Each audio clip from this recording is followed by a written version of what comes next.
President John F. Kennedy.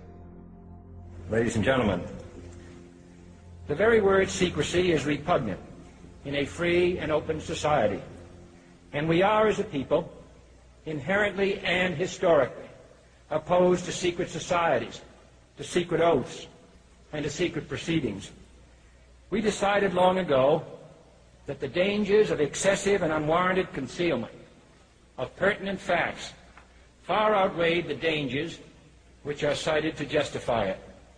Even today, there is little value in opposing the threat of a closed society by imitating its arbitrary restrictions.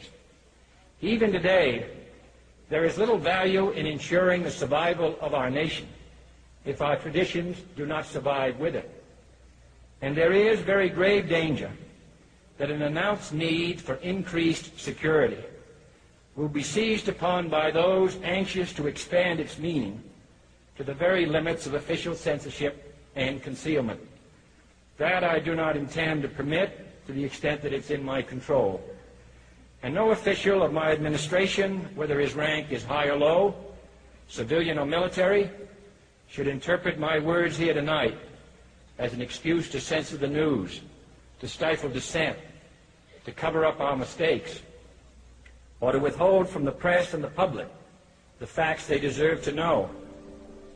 For we are opposed around the world by a monolithic and ruthless conspiracy that relies primarily on covert means for expanding its sphere of influence, on infiltration instead of invasion, on subversion instead of elections, on intimidation instead of free choice, on guerrillas by night instead of armies by day.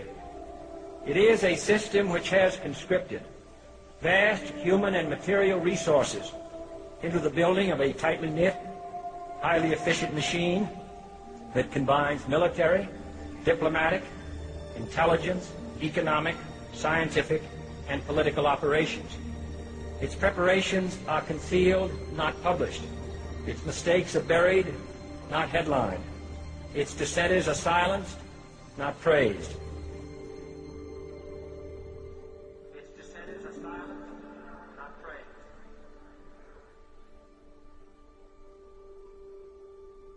Its dissenters are silenced, not praised.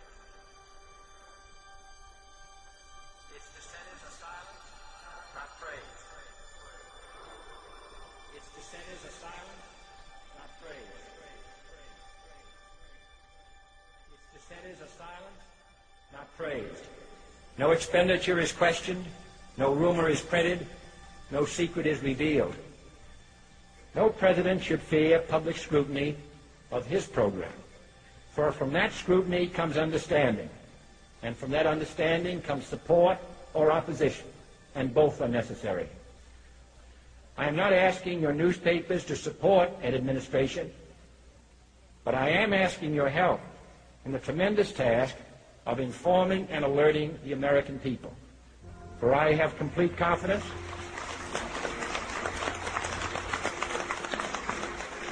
in the response and dedication of our citizens whenever they are fully informed. I not only could not stifle controversy among your readers, I welcome it. This administration intends to be candid about its errors.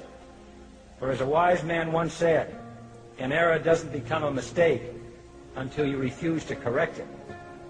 We intend to accept full responsibility for our errors, and we expect you to point them out when we miss them. Without debate, without criticism, no administration and no country can succeed, and no republic can survive. That is why the Athenian lawmaker Solon decreed it a crime for any citizen to shrink from controversy. And that is why our press was protected by the First Amendment, the only business in America specifically protected by the Constitution, not primarily to amuse and entertain, not to emphasize the trivial and the sentimental, not to simply give the public what it wants, but to inform, to arouse, to reflect, to state our dangers and our opportunities, to indicate our crises and our choices, to lead, mold, educate, and sometimes even anger public opinion. This means greater coverage and analysis of international news, for it is no longer far away and foreign, but close at hand and local. It means greater attention to improved understanding of the news, as well as improved transmission. And it means, finally, that government at all levels must meet its obligation to provide you with the fullest possible information outside the narrowest limits of national security. And so it is to the printing press, to the recorder of man's deeds, the keeper of his conscience, the courier of his news, that we look for strength and assistance, confident that with your help, man will be what he was born to be, free and independent.